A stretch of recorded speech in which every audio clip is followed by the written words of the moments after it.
They say blood is thicker than water, but what happens when that blood mixes with betrayal? 6 years ago, I returned home early to find my wife and cousin naked in our bed. She was pregnant with his child. I thought I moved on, rebuilt my life, and buried that rage. Then, the wedding invitation arrived. "Will you be my best man?" he asked, as if he hadn't destroyed everything I loved. Now I'm about to come face to face with the two people who shatter my world. What they don't know is that I'm not the same man they betrayed. My name is Daniel Mitchell. I'm 35 years old and work as a project manager at a construction firm here in Denver. 6 years ago, my life imploded when I discovered my wife was cheating on me with my own cousin who was staying under our roof. Melissa and I met at work 8 years ago. She was this fiery marketing coordinator with curves in all the right places and a smile that could light up a room. We dated for 3 years before I put a ring on her finger. At 27, we tied the knot, bought a house in the suburbs, and started what I thought would be our forever. 2 years into our marriage, my cousin Jason called. He'd moved to Denver to pursue his music career, another wannabe guitarist looking to make it big. His parents, my Uncle Thomas and Aunt Linda, were worried sick about him throwing away his business degree for some pipe dream. "It's just for a couple weeks, Dan, until I find my own place," Jason promised. I agreed without hesitation. He was family after all, 5 years younger than me, and someone I'd always looked out for. Jason settled into our guest room, and things seemed normal at first. I noticed he and Mel got along well, maybe too well. They'd stay up late talking music while I turned in early for work. I brushed off the warning signs, the sudden silence when I entered rooms, the inside jokes I wasn't part of. 3 weeks after Jason moved in, I came home early from a business trip. My flight got canceled, and I wanted to surprise Mel. Instead, I was the one who got surprised.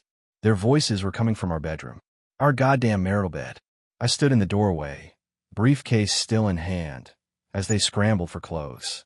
I didn't yell or throw punches. I just stood there, ice running through my veins, as they tried to explain the situation. "It just happened, Dan," Melissa said, tears streaming down her face. "Nothing just happens," I replied, my voice steady. "You make choices."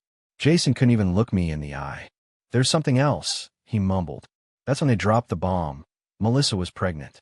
With my cousin's child. "I want you both out of my house in 1 hour," I said, my voice even despite the rage building inside me. Neither argued. Melissa started sobbing harder, but I had no sympathy left. Not a drop. While they packed, I went to the garage and called my lawyer, Frank. We played college football together, and he specialized in divorce cases. "Dan, are you sure?" he asked after I explained the situation. "You don't want to sleep on this." "There's nothing to sleep on," I replied. "She's pregnant with my cousin's kid. We're done." By the time I returned inside, Jason was loading his guitar and duffel bag into his beat-up Honda. He tried to speak, but I held up my hand. "Save your breath. We're not family anymore." He slunk away like the coward he was. Melissa was still packing, her mascara streaking down her cheeks. "Dan, please, we need to talk about this," she begged. "It was a terrible mistake. I love you, not him." I leaned against the doorframe, arms crossed. "You've got 30 minutes left. Whatever you can't take now, I'll have sent to your mother's. What about our life together? Our plans?" She reached for my arm, but I stepped back. "Should have thought about that before you spread your legs for my cousin," I said coldly. The old Dan would have comforted her, tried to understand. That Dan died the moment I opened our bedroom door. After Melissa left, I poured myself 2 fingers of bourbon and called my parents. They needed to hear this from me, not through the family grapevine. Mom answered, cheerful as always, asking about our plans for the upcoming Memorial Day barbecue. "Change of plans," I said. "Melissa and I are getting divorced." The line went silent. Then my father picked up the extension. "Son, what happened?" I told them everything, the affair, the pregnancy, kicking them both out. Mom gasped when I mentioned Jason. Dad cursed under his breath. "We'll call Thomas and Linda," Mom said. "They should know what their son did." "Do what you need to," I replied. "But I'm done with that side of the family." Dad cleared his throat. "Where are you staying tonight, son?" "Won't come here." "I'm staying in my house," I answered firmly. "I earned it. I'm keeping it." After hanging up, I systematically went through the house, gathering Melissa's photographs and mementos into boxes. No sense torturing myself with reminders. By midnight, there was no visible trace of her or our 8 years together. The next morning, I met with Frank to start divorce proceedings. He advised me to fight for everything: the house, the investments, even her beloved SUV that I'd bought her for our anniversary. "You want to play hardball?" Frank asked, surprised at my approach. "No, I want this over quickly," I explained. "She can have the car, her retirement account, and half our savings. I keep the house, my 401k, and my dignity. No alimony, clean break." Frank nodded approvingly. Most guys want revenge. This is smarter. That afternoon, I hit the gym for the first time in months, pushing my body until my muscles screamed louder than my thoughts. Afterward, I called a real estate agent about selling the house. Too many memories. My parents called again that evening. Apparently, Uncle Thomas and Aunt Linda were devastated and wanted to speak with me. I declined. Jason had tried reaching me too. 12 missed calls and pathetic voicemails begging forgiveness. They're saying it was a one-time thing, Mom said hesitantly. "Mom, she's pregnant," I reminded her. "One time is all it takes, but I guarantee it wasn't just once." A week later, the divorce papers were filed. I'd moved into a downtown apartment, closer to work. I started a new routine: up at 5 a.m., gym, work, boxing class, sleep, repeat. No time for self-pity. Melissa tried stopping by my office once. Security escorted her out. She sent emails, which I filtered to trash. Jason eventually gave up calling. I heard through mutual friends that he'd moved back home, tail between his legs. His music career never took off. I was rebuilding my life brick by brick, and there was no room for either of them in the foundation. 6 months after D-Day, that's what us betrayed husbands call the day we discover the affair, I was back on my feet. The divorce had finalized in record time. Melissa didn't contest anything, probably out of guilt or shame. Fine by me. I kept the house, but sold it anyway, pocketing a decent profit in Denver's hot market. Bought myself a sleek downtown condo with floor-to-ceiling windows and not a single memory. Word on the street was that Jason had knocked up another woman in Nashville, where he'd relocated to pursue his music. Some guys never learn. Melissa had lost the baby, miscarriage at 8 weeks. Can't say I shed any tears over that. Call me cold-hearted, but that kid was the physical embodiment of their betrayal. My parents tried to broker peace between our side of the family and Uncle Thomas's crew, but I shut that down hard.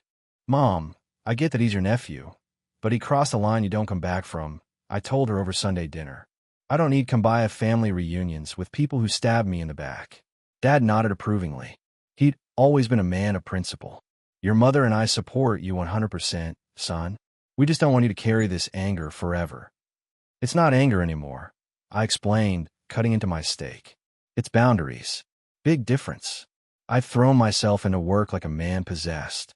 Got promoted to senior project manager, overseeing 3 construction sites simultaneously. My boss Larry clapped me on the shoulder one day and said, "Mitchell, you're a machine lately. Whatever fire got lit under your ass, I like it." If only he knew. The physical transformation was what people noticed most. 4 days a week at the gym had carved away my married man softness. I'd added 20 pounds of muscle and dropped my body fat to 12%. When you're rebuilding yourself, might as well go all in. My buddy Jay dragged me out to bars occasionally, playing wingman. Women were interested. I wasn't hideous before, but now I turned heads. Still, I wasn't ready for anything serious. Casual dates, nothing more. Trust isn't something you give away for free after it's been shattered.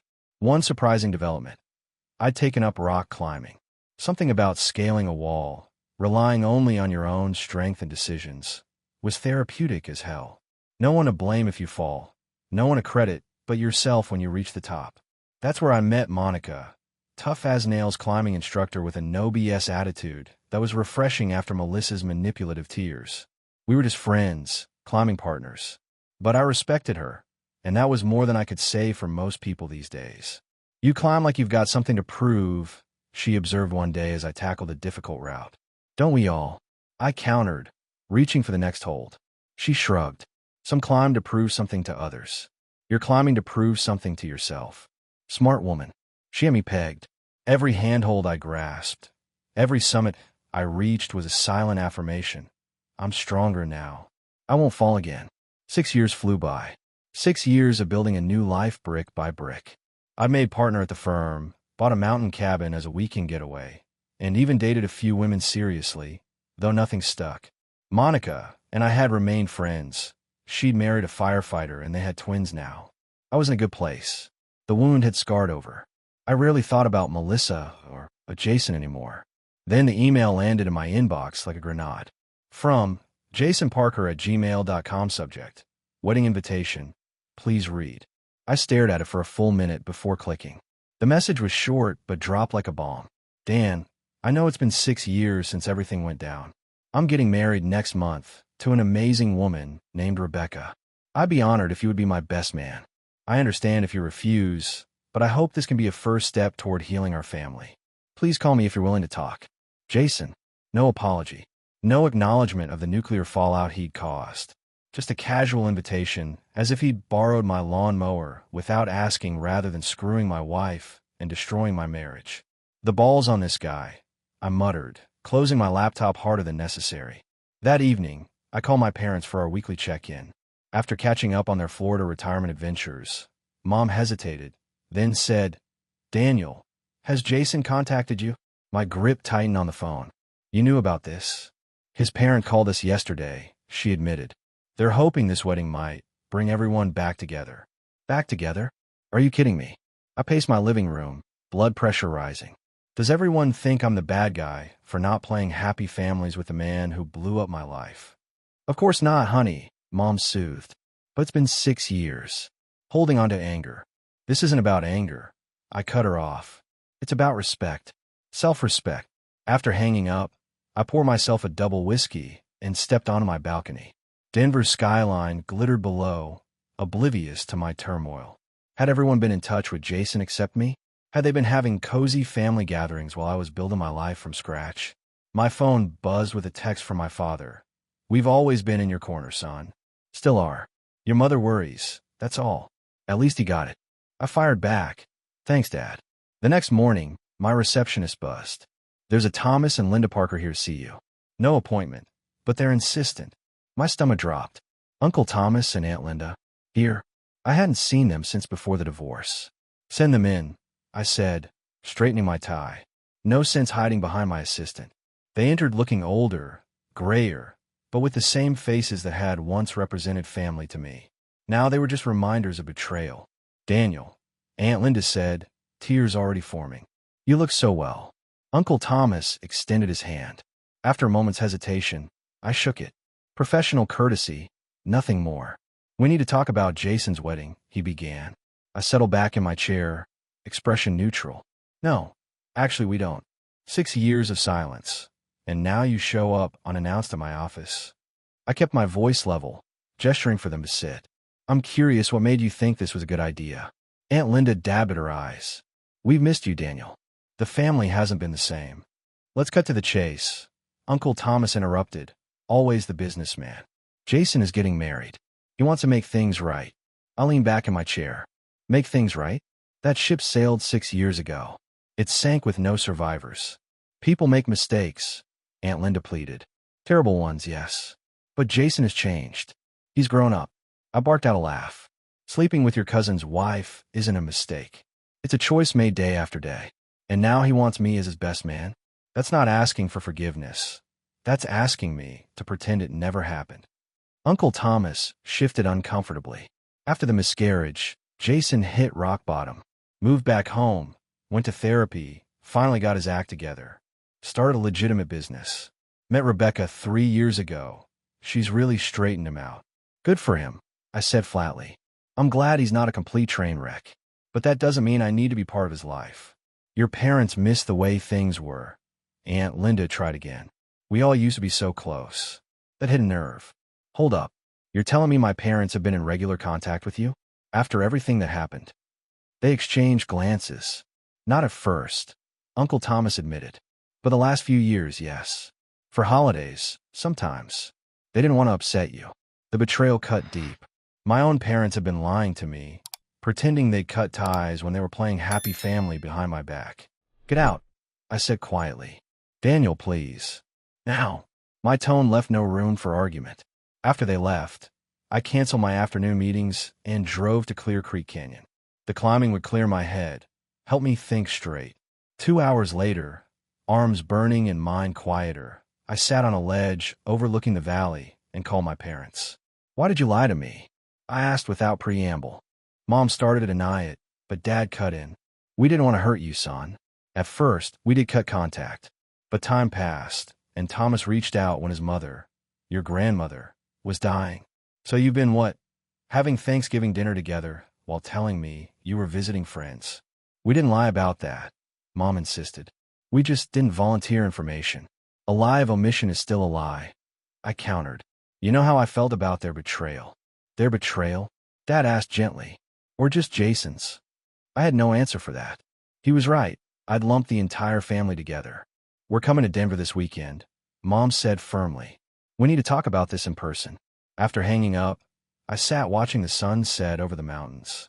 My carefully constructed new life suddenly felt built on quicksand. My parents arrived Saturday morning. I picked them up at the airport. The drive back to my condo, filled with uncomfortable small talk about their flight and the weather. Classic Mitchell family move. Avoid the elephant in the room until you absolutely can't. Once inside, Mom immediately went to the kitchen to make coffee, her go-to stress response. Dad settled on my couch, taking in the view of the mountains. "Nice place," he commented. "You've done well for yourself." "Cut the small talk, Dad," I said, sitting across from him. "Why have you been lying to me for years?" Mom returned with 3 mugs. Her hands were shaking slightly. "We never meant to hurt you, Daniel. It started with your grandmother's funeral. We couldn't just what? Be honest with your son." I took the coffee but didn't drink it. "Do you have any idea how this feels? Finding out my parents have been playing both sides while I've been rebuilding my life from scratch." Dad leaned forward. "We weren't playing both sides. We were trying to keep what was left of the family together. And where did I fit into that equation?" "You made it crystal clear you wanted nothing to do with them," Mom said. "We respected that. But they're still family to us. Thomas is your father's brother. So blood trumps loyalty? Good to know." The bitterness in my voice surprised even me.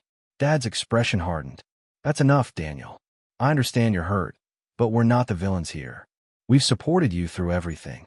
Except when you were having Christmas dinner with the people who blew up my marriage." I shot back. "Jason blew up your marriage," Dad countered. "Not his parents. And if we're being brutally honest, Melissa played her part too." The truth of his words stung. I stood up and walked to the window, trying to collect my thoughts. "Life isn't black and white, son," Dad continued more gently. "Thomas and Linda were victims in this too. They lost their relationship with you, someone they love. Jason's actions hit everyone like a ton of bricks. I turned back to face them. And now you want me to just sweep it all under the rug? Play happy families at his wedding." "We don't expect you to be his best man," Mom clarified. "That was Jason's pipe dream. But attending the wedding? Maybe. It would mean a lot to your grandparents, who aren't getting any younger." The guilt card. "Well played, Mom. Have you been in touch with Melissa too?" I asked suddenly. They exchanged glances. Mom answered no. That was a line we wouldn't cross. "Small mercies," I muttered. Dad stood up, his patience clearly wearing thin. "Look, you're a grown man. If you want to hold on to this grudge until you're old and gray, that's your call. But don't expect the world to stop spinning because Daniel Mitchell got hurt." His words hit me like a sucker punch. Dad had always been my biggest supporter. Hearing him talk like this was jarring. "The wedding's in 4 weeks," Mom said, placing an actual paper invitation on my coffee table. "Just think about it. That's all we're asking." I didn't commit to anything before driving them back to their hotel. As I watched them walk inside, I realized I had a decision to make that would affect our family for years to come. 2 weeks after my parents' visit, I still hadn't touched the wedding invitation gathering dust on my coffee table. Every time I looked at it, conflicting emotions churned inside me. Anger, resentment, exhaustion, and beneath it all, a tiny sliver of curiosity. Who had Jason become? Was he still the selfish kid who destroyed my marriage? Or had he genuinely changed? I threw myself into a massive construction project at work, staying late every night. My assistant, Carla, finally called me out. "You're running yourself into the ground, boss. Whatever you're avoiding, this isn't the answer." She was right. I was hiding behind my work like I'd done after the divorce. That night, I broke my own rule and Googled Jason. His carpentry business popped up immediately. Parker Custom Furniture. The website showed impressive handcrafted pieces with testimonials from high-end clients. Seemed he'd found his calling after all, and it wasn't strumming a guitar. On an impulse, I clicked the About page. There he was, older, with a beard now, standing next to a pretty blonde woman I assumed was Rebecca. They look happy. Normal. The rage I expected to feel didn't come. Just a hollow emptiness. I called Monica, one of the few people who knew the whole ugly story. We met at our usual climbing gym, and between routes, I laid out the situation. "So what's stopping you from going?" she asked, chalking her hands. "Pride." "It's not pride," I insisted. "It's self-respect." She gave me that look, the one that said she wasn't buying my BS. "Dan, you've spent 6 years becoming someone new. Someone stronger. Are you really afraid that going to this wedding will undo all that?" "I'm not afraid," I snapped. Could have fooled me. She clipped into the rope. "Seems to me a man who's truly moved on wouldn't be this twisted up about a wedding invitation." Her words stuck with me all week. Was I still letting Jason and Melissa control my life by refusing to move forward? On Friday, I called my parents. "I'll go to the wedding," I said without preamble, but not as his best man, just a guest. And I'm not making any promises about playing happy family afterwards. Mom's relief was palpable. "That's wonderful, honey. Your father and I are so proud of you for taking this step. Don't make it a bigger deal than it is," I warned. "I'm doing this for Grandma and Grandpa. And for you too, so you can stop living double lives." After hanging up, I finally opened the invitation. The wedding was at a mountain resort about 2 hours from Denver. I need a hotel room, a suit, and a hell of a lot of emotional armor. I texted Monica, "You were right. I'm going." Her reply came instantly. "Knew you would. Want me to be your +1? Moral support and all that." I stared at the offer. Having a friend there might make this whole circus bearable. "What about Ryan?" I asked, referring to her husband. "He's on shift that weekend. Besides, he thinks you're hot." I laughed for what felt like the first time in weeks. "Then it's a date." With that decided, I felt something unexpected, a weight lifting. I wasn't forgiving Jason, but maybe I was finally freeing myself. The mountain resort looked like something off a postcard. Rustic luxury nestled among towering pines with the Rockies as a backdrop. As Monica and I pulled up to the valet stand, my stomach clenched. "You doing okay?" she asked, squeezing my arm.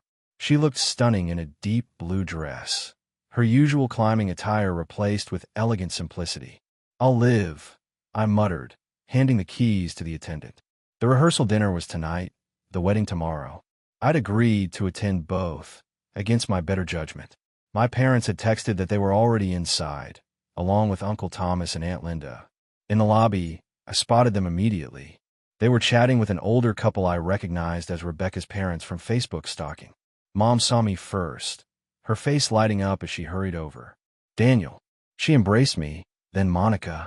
"And you must be Monica. We've heard so much about you." Dad shook my hand firmly. "Proud of you, son." I nodded, my throat tight. The moment I'd been dreading arrived as Uncle Thomas and Aunt Linda approached cautiously. 6 years of silence stretched between us like a chasm. "Daniel," Uncle Thomas said, extending his hand. I took it after a brief hesitation. "Thank you for coming. It means the world to us." Aunt Linda was crying openly, which made me uncomfortable. I introduced Monica to break the tension. As we moved toward the reception area, I scanned the room for Jason. There he was, across the space, talking with a slender blonde woman. He hadn't noticed me yet. For a heartbeat, I considered leaving, just turning around and driving back to Denver. Monica must have sensed my hesitation because her grip on my arm tightened. "One foot in front of the other, Mitchell," she whispered. "You've got this." Jason turned then, his eyes meeting mine. Recognition, surprise, and something like hope crossed his face. He said something to Rebecca, then started making his way toward me. 6 years of anger, hurt, and separation condensed into the 30 seconds it took him to cross that room. My hands were steady, my breathing controlled, but my heart hammered against my ribs like it wanted to escape. "Dan," he said simply when he reached us. "You came."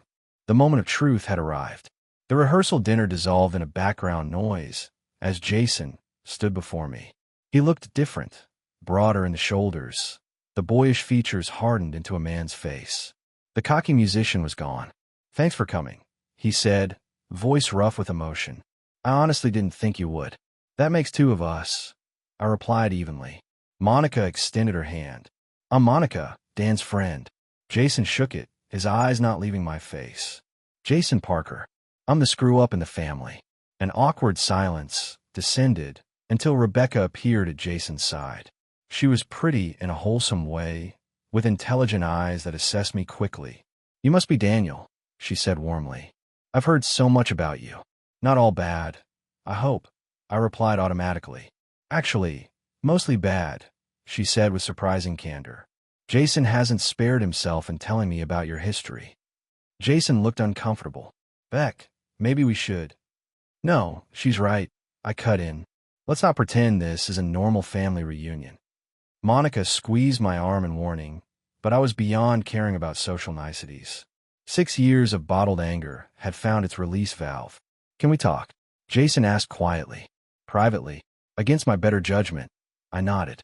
We stepped out onto the resort's terrace, the mountain air sharp with pine. For a long moment, we just stood there, two estranged men with the weight of betrayal between us. I rehearsed this speech for years, Jason finally said, staring out at the darkening mountains. Nothing sounds right. I'm sorry doesn't cut it. I was young and stupid sounds like an excuse. Then skip the speech, I suggested coldly. I didn't come for apologies. He turned to face me. Why did you come? The question caught me off guard. For Mom and Dad. For Grandma and Grandpa. Not for yourself. Or for me.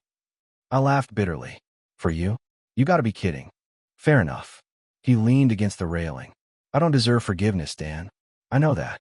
What I did, his voice cracked. It was unforgivable.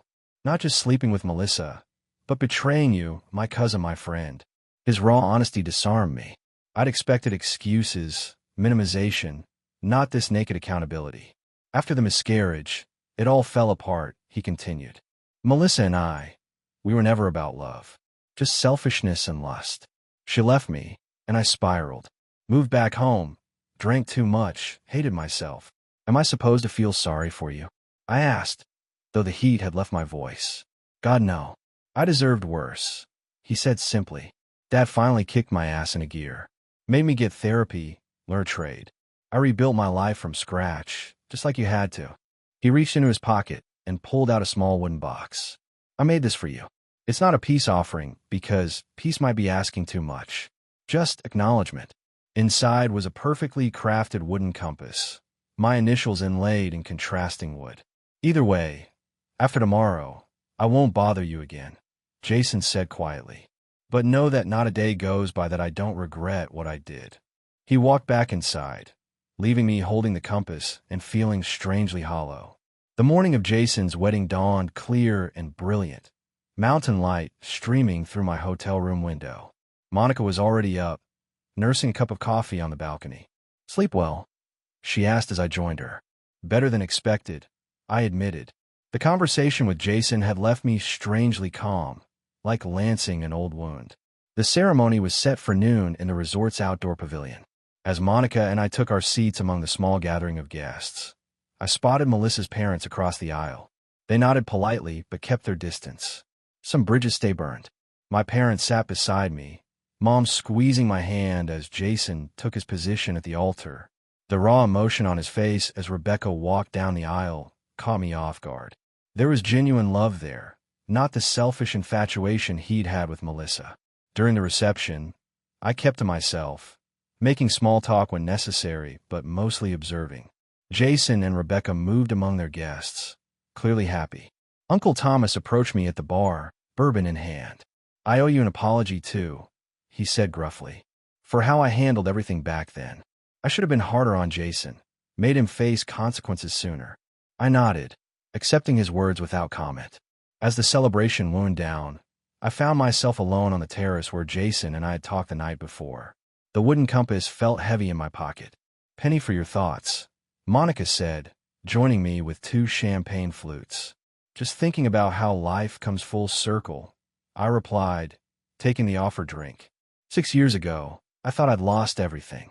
Now I'm watching the guy who took it all start a new life, and somehow, I'm okay. That's because you rebuilt something better, she said simply. You're not the same man who got betrayed. You're stronger, wiser. Jason appeared in the doorway, hesitating when he saw us. After a moment, he approached. "Rebecca and I are heading out," he said. "I just wanted to thank you again for coming, Dan. It means more than you know." I nodded, then surprised myself by extending my hand. "I wish you both the best." The relief on his face was palpable as he shook my hand firmly. "You too. And if you ever decide you wanna, I don't know, grab a beer sometime, I'm around." After he left, Monica raised an eyebrow. "Does this mean you've forgiven him?" I considered the question carefully. Not entirely, but I'm done letting what he did define me. On the drive home the next day, I called my parents. "Thanks for pushing me to go," I told them. "You were right. I needed that closure. Does this mean we can all have Christmas together this year?" Mom asked hopefully. "Baby steps, Mom," I laughed. "But maybe Thanksgiving. We'll see." As Denver appeared on the horizon, I realized I was returning different than I'd left. The burden of anger I'd carried for 6 years had lightened. Not gone completely. Some wounds leave permanent scars, but no longer controlling my life. The wooden compass sits on my desk now, not as a reminder of betrayal, but of the path I've taken to find my way back to myself.